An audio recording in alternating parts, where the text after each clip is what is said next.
കാരണങ്ങളാണ്.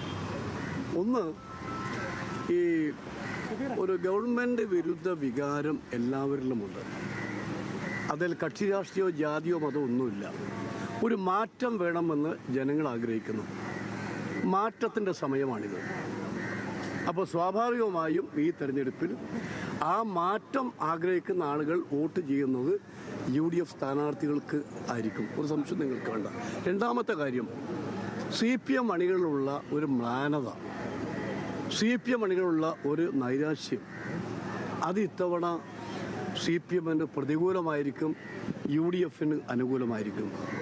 ഈ രണ്ട് പ്രധാനപ്പെട്ട ഘടകങ്ങളാണ് ഈ തെരഞ്ഞെടുപ്പിൽ UDFനുണ്ടാകുന്ന ചരിത്ര വിജയത്തിൻ്റെ ഒരു പ്രധാനപ്പെട്ട ഘടകം.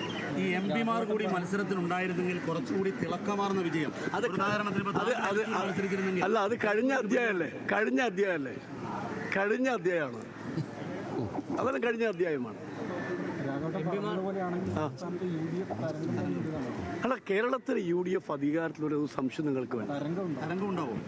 ഞാൻ പറഞ്ഞല്ലോ, നിങ്ങൾക്ക് ഈ കൗണ്ടിങ് കഴിഞ്ഞാൽ നിങ്ങൾക്ക് തന്നെ ബോധ്യമാകും കേരളത്തിൻ്റെ അവസ്ഥ. കേരളത്തിൽ UDFന് അനുകൂലമായ അന്തരീക്ഷമാണ്.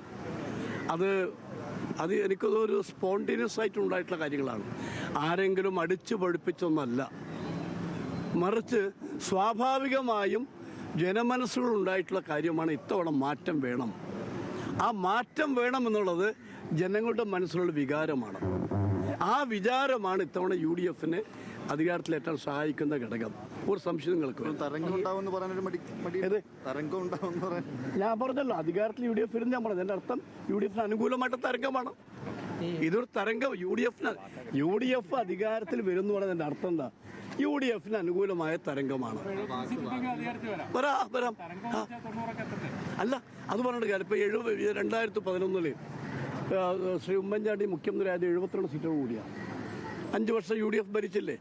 കേരളം കണ്ടതിൽ വെച്ച് ഏറ്റവും നല്ല ഭരണം ആ കാലത്ത് ഭരണമല്ലേ? ആ കാലത്തുണ്ടായ വികസനം വേറെ ഏതെങ്കിലും കാലത്തുണ്ടായിട്ടില്ല.